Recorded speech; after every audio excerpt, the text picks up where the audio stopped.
Hello everyone, welcome to Tutorial 2, Part 1. So what we are going to actually cover in this chapter, we are going to cover the CSS part of this book.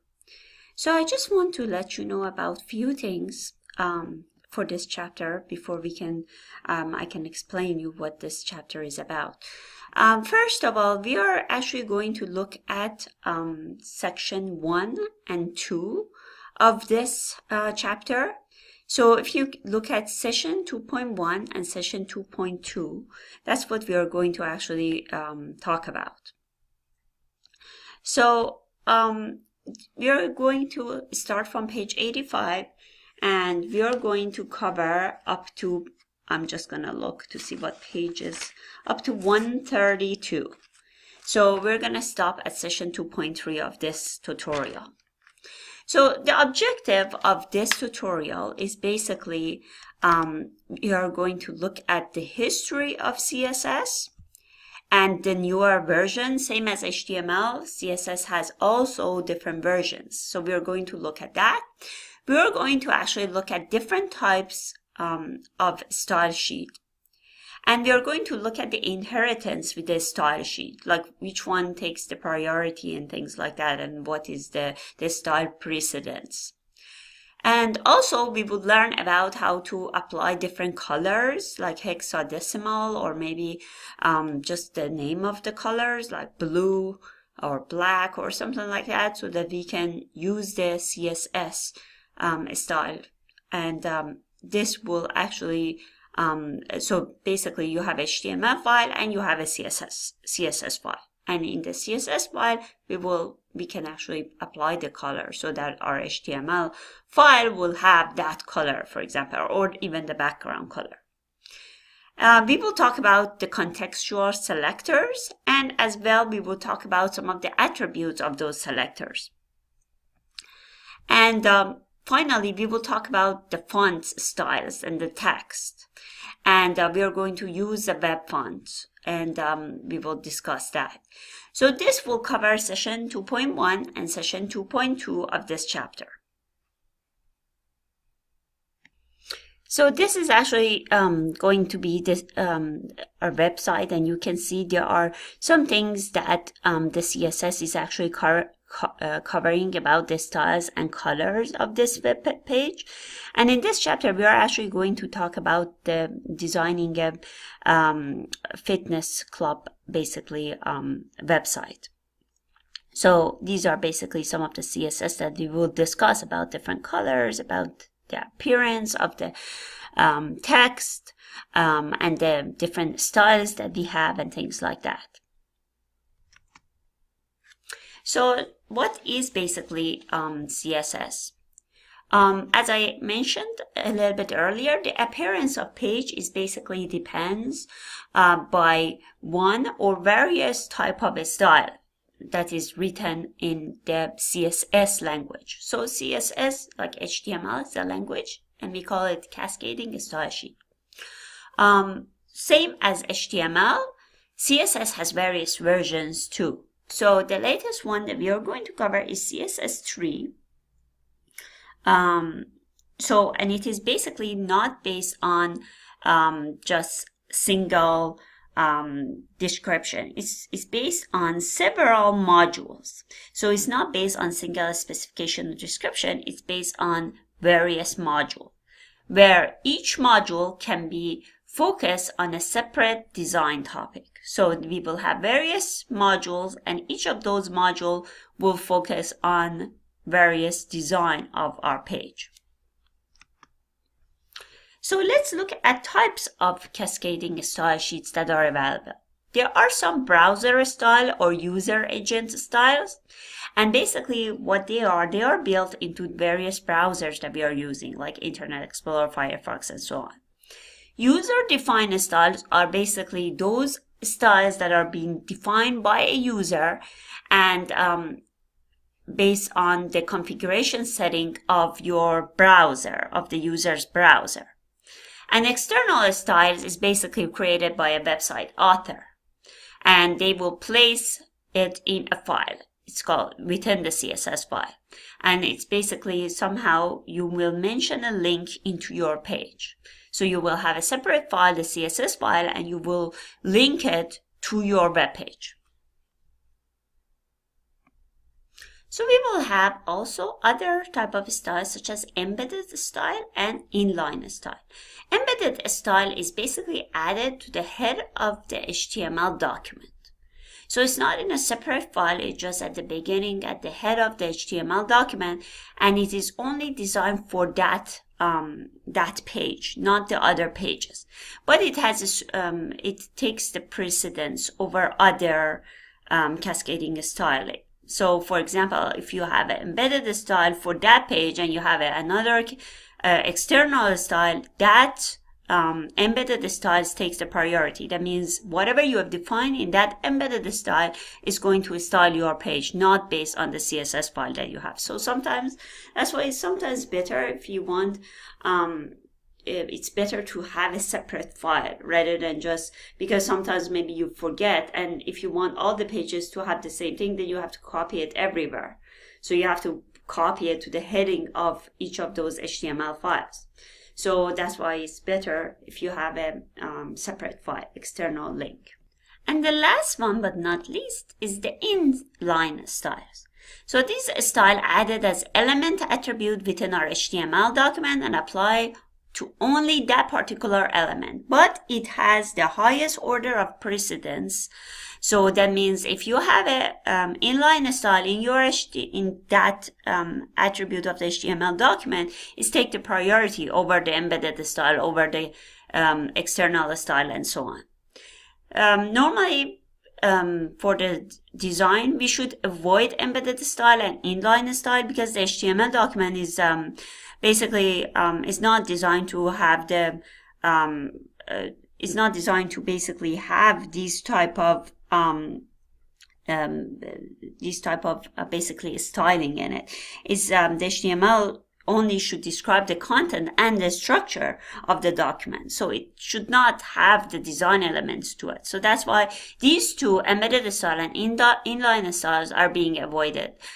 So we don't use them. So my suggestion for you guys is to not use these two type of styles, but it's good to know them, because if you want to troubleshoot a website and you have an external cascading style sheet, and then you see, oh my god, you have defined all these elements into your CSS file, but they are not applying to your web page, then you realize that maybe in the web page they have some sort of a style defined in there, so that maybe that doesn't work. So you need to go and remove those styles from your HTML document and only have the CSS file.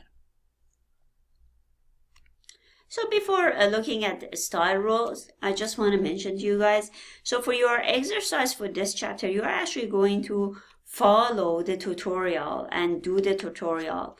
And remember, as I've mentioned in this week's tutorial, you will have to use the HTML the files for the tutorial too.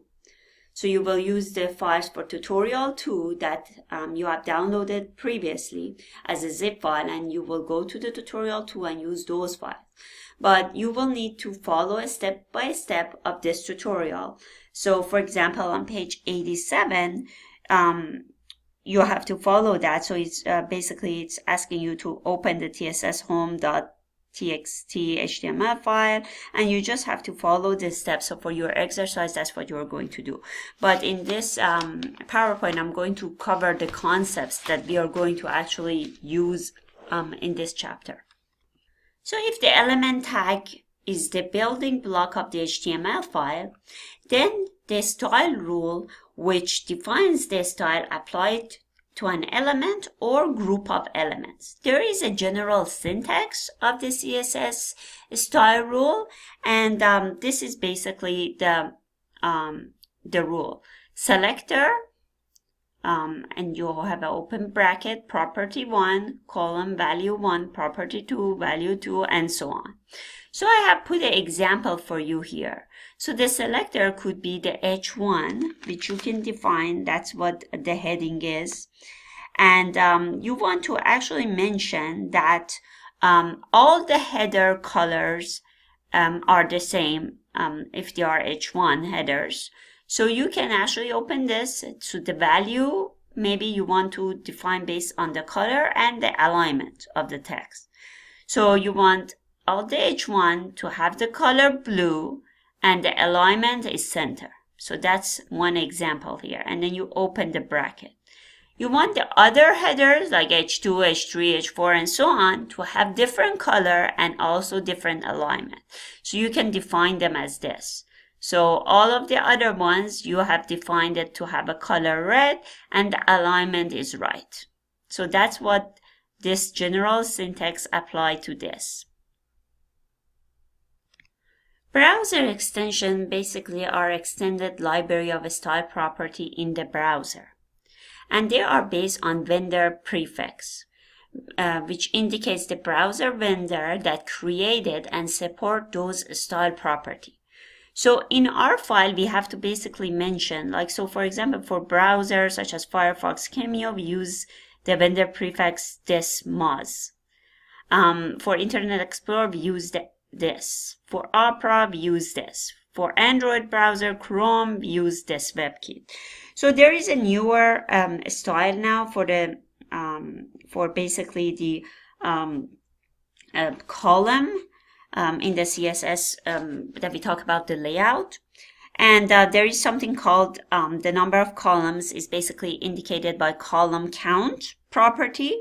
So what we want to use, if we have an article, we want to put the WebKit if we want the column count on the Android to show up. If we want it to show up on Opera, we have to mention this. So we have to mention the Mozilla column, and we want to mention the MS column maybe. And so we want to mention the vendors, and then we want to mention the column count, and for the so it knows how many columns you're going to have this this layout. So basically, you need to make sure that if you wanted to work on all of these browser, you mention the vendor prefix for your browser extension. Otherwise, it might only work on certain browser that you mention it. Or if you don't mention it, it might not work on all of them. So that's why sometimes, you know, when you have some sites that are only showing some part of it in Firefox, then somebody says, oh, maybe open a Chrome, it might work.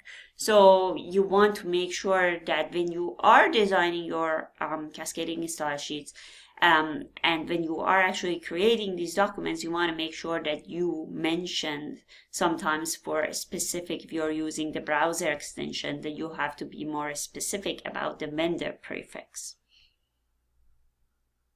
So the style rule structure is also being used in embedded style sheet, which we can insert it directly into the HTML file as metadata by adding this type of a structure. So you will use the style rules, and close the style. So the style rules are basically different rules that are being embedded into the HTML document. So let's look at an example here. So this could be embedded into your HTML document. So this the style type we mentioned here, and also we mentioned these as we previously talked about each section of your HTML document. Also, the style rule can be applied in a style.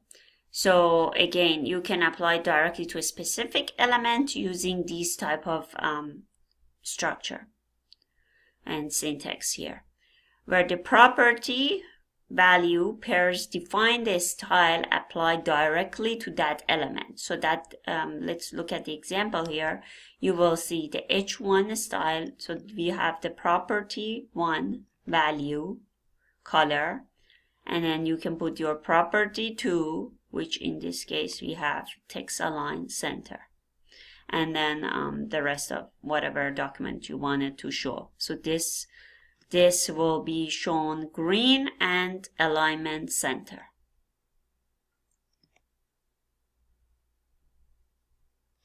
So let's talk about the style specifically and precedence. The more specific style rule has precedence over the more general style rule.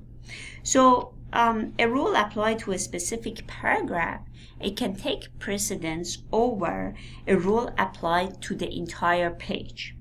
And a rule applied to a section of a text within that paragraph take precedence over the rule for that paragraph. So specificity is an issue when two or more styles have conflict. If the two rules have equal specificity and equal importance, then what happens? The one that's defined last will have the precedence. So in this case, if we look at these two, the P and the body, which one will take the precedence? The P. So as we said, the more specific style has the precedence over the more general style rule. So in this case, P takes the precedence over the body. So if we have defined the P to have the red, and if the body is black, the red for that part, the paragraph will have red, not the black. In a style inheritance process in which properties are passed from a parent to child element is called this style inheritance. So for instance, the following style rule set the color of the article to blue, and the rule is passed to any paragraph or any other element that's nested within that article. So in here, the article color is blue. So what's going to happen? That rule, that blue, is going to pass to paragraphs, all the headers, all the footers, and any other elements that are nested within that article. Most browsers, they basically include developer tool, which allow the designers to look at the HTML code and the CSS style and also other parts of the web page. So, basically it makes it easy to locate the source of the style that has been applied to a specific element.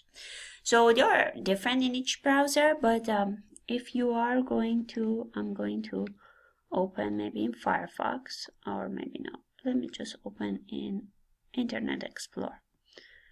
This should work. And if you hit F12, once you are on this, so this is basically one of the pages from your tutorial that I opened. And if I hit F12, and you can see this, I don't know if you can see it. Let me just open this file bigger.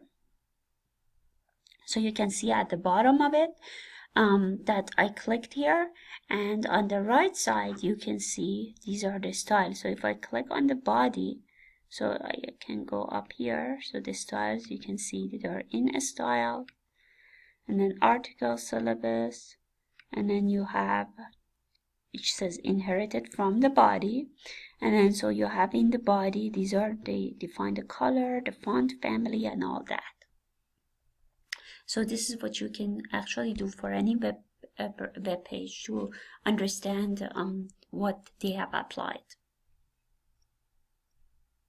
So normally when you want to start writing your CSS file, it's recommended to have a comment. So in order to have a comment, we want to actually talk about the author, the date maybe that was created, and basically some kind of a description of what this style sheet is. And of course the file name of it. So in this case, to add a comment, this is the structure of it. You backslash asterisk, and then you put your comment and close it here. Now let's talk about the importing style sheet. The import statement must always come before any other rules in the style sheet. Basically what it is at import is a CSS at rule used to import the content of a style file, where URL is the URL of an external style sheet file. So the best to use this is when you are going to combine a style rule from several style sheets into a single one. So several style sheets into a single one. For example, let's think about a company that has one style sheet that has basically all the basic styles in every page, and then it has another style that only contains the style related to a specific part of that company. So, and if you want to bring both of the files, both of the import style, both of the files, so you can actually write it at import URL, that basic file plus that other specific file. And this will actually be useful because you can import both of them.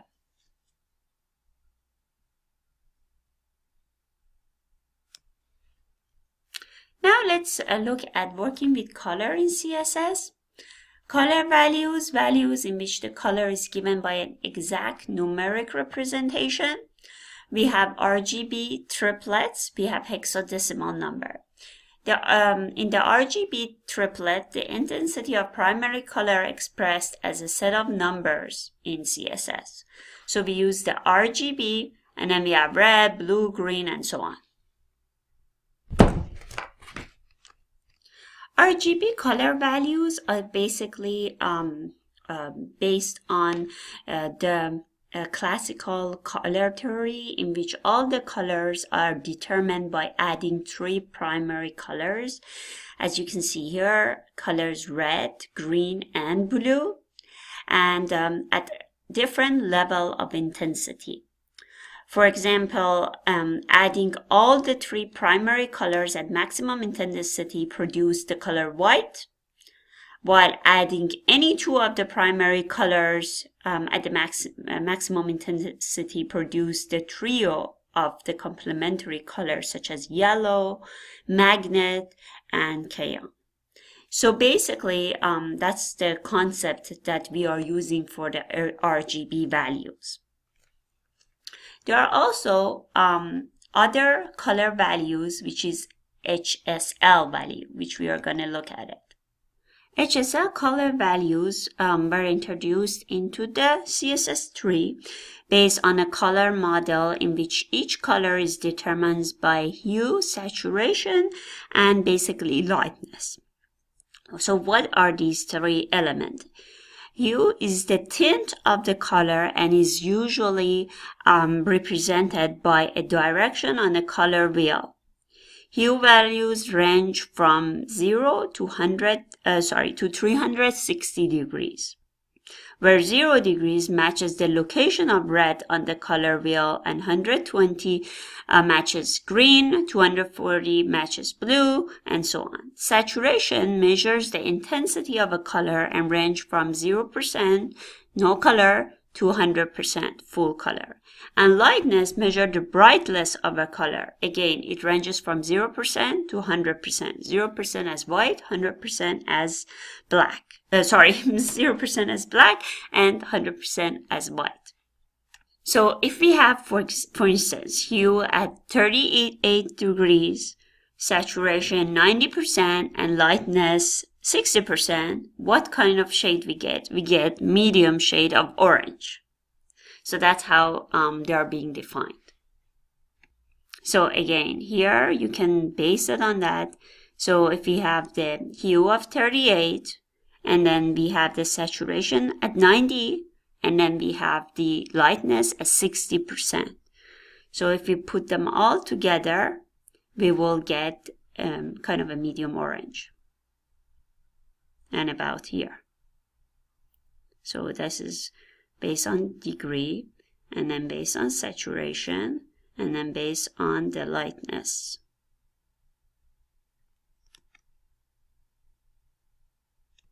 Also defining semi-opaque colors, which opacity defines how solid a color can appear.